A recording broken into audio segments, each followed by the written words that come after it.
नमस्कार, मैं हूं सौरभ द्विवेदी और आप देख रहे हैं जना क्रूज। आज हम चुनावी कवरेज के लिए निकले थे, तो हमें एक बाइक पर एक व्यक्ति दिखे हैं, तो हमने इनको रोका और इनसे बात की। तो इन्होंने बताया कि वो यहाँ 159 बिलग्राम मल्लावा से प्रत्याशी हैं और वो प्रत्याशी ये इनकी एक पार्टी है सत्य बहुमत पार्टी। ये सत्य बहुमत इनकी पार्टी है, इससे ये प्रत्याशी हैं। ये हमारे साथ हैं, हम इनसे बात करेंगे। जी भाई साहब, स्वागत है आपका हमारे चैनल पर। नमस्कार भाई साहब। क्या नाम क्या है आपका? मेरा नाम श्याम मोहन पांडे है और मैं सत्य बहुमत पार्टी गठबंधन मुक्त राजनीतिक पार्टी से हूँ। 159 बिलग्राम मल्लावा विधानसभा से चुनाव लड़ रहा हूँ। हमारा चुनाव निशान टेलीफोन है। अच्छा, ये टेलीफोन जो है, ये आपकी पार्टी का चुनाव चिन्ह है या आपको निर्दलीय के रूप में आवंटित किया गया है? नहीं, ये हमारा चुनाव चिन्ह पार्टी का। हमारा चुनाव चिन्ह पहले ब्लैक बोर्ड था। चुनाव आयोग ने चुनाव चिन्ह रद्द कर दिया। चुनाव आयोग को कई बार नोटिस भी पार्टी ने भेजी थी, लेकिन चुनाव आयोग ने जो है चुनाव चिन्ह आवंटित नहीं कर पाया।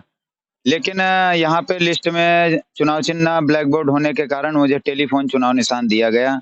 मैं बहुत खुश हूँ कि मुझे टेलीफोन चुनाव निशान मिला। जनता के बीच में हर व्यक्ति के पास में है ऐसा चुनाव निशान। मैं इसके लिए जिनके द्वारा मुझे ये चुनाव निशान मिला है, मैं उनको धन्यवाद देना चाहता हूँ। अच्छा, आप यहाँ से चुनाव लड़ रहे हैं, तो आपकी पार्टी की जो मुख्य विचारधारा है या आपके पार्टी के वो क्या मुद्दे हैं जिन पर वो जनता के बीच जाएगी, चुनाव लड़ रहे हैं? मेरी पार्टी का बस एक ही उद्देश्य है कि जो भी सरकार बने वो मतदाता के बहुमत से बने। जो आज गठबंधन की भ्रष्ट राजनीति चल रही है, ये समाप्त हो। पार्टी का बस यही उद्देश्य है कि मतदाता के बहुमत से सरकार बने। जो भी सरकार, चाहे मतदाता सत्ता पक्ष को वोट करे, चाहे वो विपक्ष को वोट करे, लेकिन सरकार जो भी बने मतदाता के बहुमत से बने। गठबंधन की भ्रष्ट राजनीति समाप्त हो। नहीं, मतदाता के बहुमत से आपका क्या मतलब है? मान लिया किसी किसी का पार्टी का बहुमत नहीं आता है, तो उस स्थिति में क्या होगा फिर? आज मैं ये देख रहा हूँ कि 50 लाख वोट जिसे मिलते हैं वो अपनी सरकार नहीं बना पाता है, लेकिन जिसको 45 लाख में वोट मिलते हैं वो अपनी सरकार बना लेता है, अपने विधायकों को, अन्य विधायकों को जोड़ करके। तो हमारा कहने का मतलब यही है कि गठबंधन की राजनीति, भ्रष्ट जो राजनीति है, समाप्त हो और जो 50 लाख वोट लेकर के आया है उसकी सरकार बननी चाहिए। माने आप ये कहना चाहते हैं कि ये जो बहुमत का आंकड़ा है, जो 50 प्लस का आंकड़ा है, वो आप चाहते हैं समाप्त हो जाए, जिसको ज्यादा वोट मिले उसकी सरकार बने। बिल्कुल बिल्कुल बिल्कुल।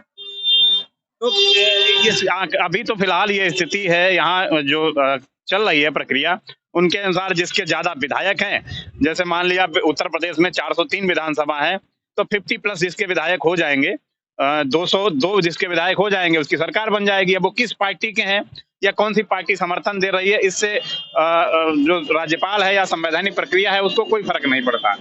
तो आप ये चाहते हैं कि यहाँ से जिसको ज्यादा वोट मिले उसकी सरकार बने? जी जी बिल्कुल, जिसको ज्यादा मत मिले उसकी सरकार में ना, और गठबंधन की भ्रष्ट राजनीति जो आज गठबंधन कर लेते हैं अन्य अन्य दलों से, ये समाप्त हो। अच्छा, और क्या आपके मुद्दे हैं जिनके बीच आप जनता के बीच जाके वोट मांग रहे हैं? हमारा इस 159 की ये जो गंदी राजनीति है, जिसमें आज भ्रष्ट नेताओं ने हमारे 159 विधानसभा को लूट करके रख लिया है। हमारे गरीब मध्यम वर्गीय जो जनता है, जिसका भी कोई सम्मान है, स्वाभिमान है, जिसको इन अमीर नेताओं ने लूट करके रख लिया है। और इनका एक ही उद्देश्य है कि आज ये पैसों के दम पर चुनाव तो जीत जाते हैं, लेकिन फिर 5 साल हमारी गरीब और मध्यम वर्ग की जनता किस हाल में है, उसका कोई दुख है, दर्द है, उसको समझने वाला कोई नहीं। जैसे कि आज माननीय प्रधानमंत्री जी के द्वारा कॉलोनियों का वितरण किया गया, आवास योजना का। मैं अभी कई ग्रामों में गया, कई जगह मैंने देखा कि ऐसे भी गरीब लोग हैं, पात्र लोग हैं, जिनको कॉलोनियां नहीं मिल पाई, और अपात्र आज पैसों के दम पर वो कॉलोनियां लिए बैठे हैं। एक मंजिल से दूसरे मंजिल पर भी कॉलोनियां बनी है। तो मेरा कहने का भी यही तात्पर्य है कि जो भी विधायक आए, सांसद आए अपने क्षेत्र से, वो कम से कम पात्रों के लिए सोचे, गरीबों के जो वास्तविकता गरीब है उसको सारी सेवाओं का लाभ मिलना चाहिए। दूसरी चीज हमारी ये है कि ये भ्रष्ट नेता यहाँ से भागें, जो आज पैसों के दम पर चुनाव जीत जाते हैं, या ये यहाँ से भागने चाहिए। मेरा इस गंदी राजनीति में कदम रखने का यही मेन मकसद है। तो आप कैसे भगाएंगे इनको? अब मैं क्षेत्र क्षेत्र जा रहा हूँ, मेहनत कर रहा हूँ और हर एक अपने मतदाता के पास पहुंच रहा हूँ, अपनी बात बता रहा हूँ।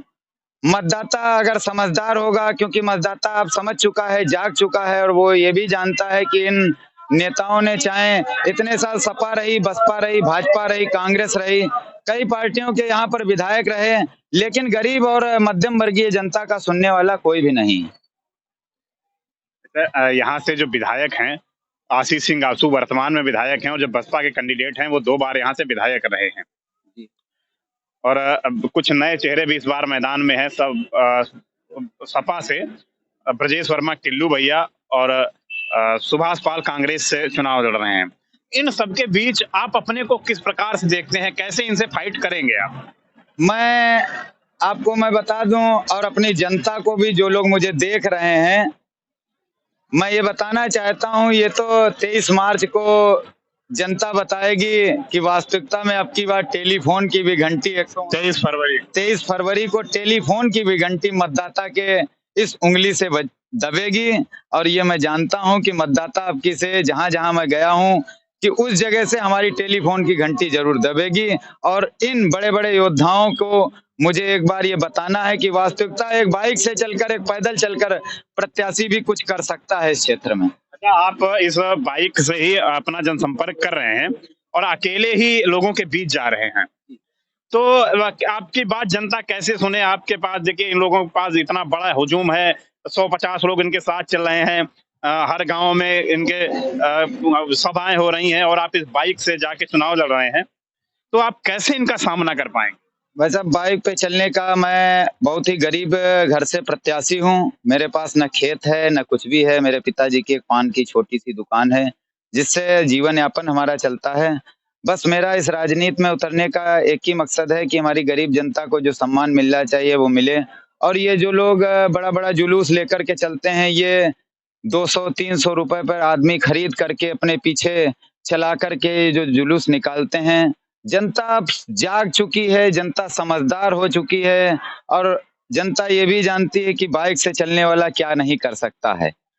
जनता के दिलों में मैं जाता हूं और अपनी बात गांव में खड़े होकर, क्योंकि हर घर पर पहुंच पाना मेरे लिए असंभव है। मैं अकेला पद पे निकला और मेरा संकल्प, ये मैंने संकल्प लिया था जिस दिन राजनीति में मैंने कदम रखा था कि मैं अकेले चलकर ही अपनी जो मध्यम वर्गीय और गरीब जनता है उसको सम्मान दिलाऊंगा। आज चलने को मेरे साथ भी 10, 20, 50 लोग चल सकते हैं, लेकिन मैं अकेले ही इस पद पर निकलने के लिए मैंने ये संकल्प लिया और मैं अकेला ही ऐसे चलता रहूंगा। चाहे मुझे 5 साल लग जाए, चाहे मुझे 10 साल लग जाए, जब तक मेरा जीवन है। अब मैं गरीब और मध्यम वर्गीय जनता को उनका हक दिला करके ही यहाँ से, जब यहाँ की जनता 159 की मुझे दोबारा अपने आप चुन करके लाए, बस मैं इतना ही कहना चाहता हूँ। ठीक है, श्याम मोहन पांडे जी, आपने हमें समय दिया, उसके लिए आपका बहुत बहुत धन्यवाद और हमारी तरफ से आपको शुभकामनाएं। बहुत धन्यवाद आपको भी और समस्त क्षेत्रवासियों को हमारा धन्यवाद। 159 के जो भी लोग हमें देख रहे हैं, जो भी लोग हमें सुन रहे हैं, मैं उनका धन्यवाद देता हूं कि आने वाली 23 तारीख को अब की बार मतदान सोच समझ कर करें और ये गरीबों के सम्मान और हक की लड़ाई ये आपका बेटा लड़ रहा है। मैं नेता बनकर नहीं, मैं बेटा बनकर 159 में आया हूं और मेरा मुद्दा भी एक है। अगर आप चाहें तो मैं अपना एक मुद्दा बताऊं। जी जी, बिल्कुल बिल्कुल। मेरा मुद्दा यह है कि 159 में मैं जनता को बताना चाहता हूं कि आज तक एक ऐसा हॉस्पिटल का निर्माण नहीं हुआ। मेरा पहला मुद्दा यही रहेगा 159 के क्षेत्रवासियों के लिए, अगर मैं विधानसभा पहुंचता हूं, एक ऐसा हॉस्पिटल जिसमें हमारे किसी भी जनता को लखनऊ, कानपुर, दिल्ली, हरदोई न जाकर उसको सारी सुविधाएं वो 159 में मिले। दूसरा मुद्दा हमारा ये रहेगा कि आज जितना भी हमारा छात्र छात्राएं हैं, क्योंकि मैं 10 साल टीचिंग लाइन से रहा हूं, मैंने मल्लावा पब्लिक स्कूल में 10 साल बच्चों की सेवा की है और अब 159 की सेवा करने का मन है मेरा। तो जितने भी छात्र छात्राएं आज बाहर दिल्ली, लखनऊ और कानपुर वगैरह में रहकर पढ़ते हैं, अपने माँ बाप से दूर रह करके पढ़ते हैं, मैं ये चाहता हूं जो सुविधाएं उनको वहां मिल रही हैं, वही सुविधाएं अगर मैं विधानसभा पहुंचता हूं तो 159 में दूंगा। और तीसरी हमारी यही है, जो मेरा निशान टेलीफोन है, मैंने ये भी कहा है कि मैं अपना निशान हर घर को देने आऊंगा अगर मैं विधानसभा पहुंचता हूं, जिससे वो मुझसे अपनी बात स्वयं कह सकें, बीच के दलालों से नहीं, बीच के भ्रष्ट अधिकारियों से नहीं। धन्यवाद। तो ये हमारे साथ थे यहाँ सत्य बहुमत पार्टी के कैंडिडेट हैं श्याम मोहन पांडे जी। उन्होंने आप सबके सामने अपनी बातें रखी।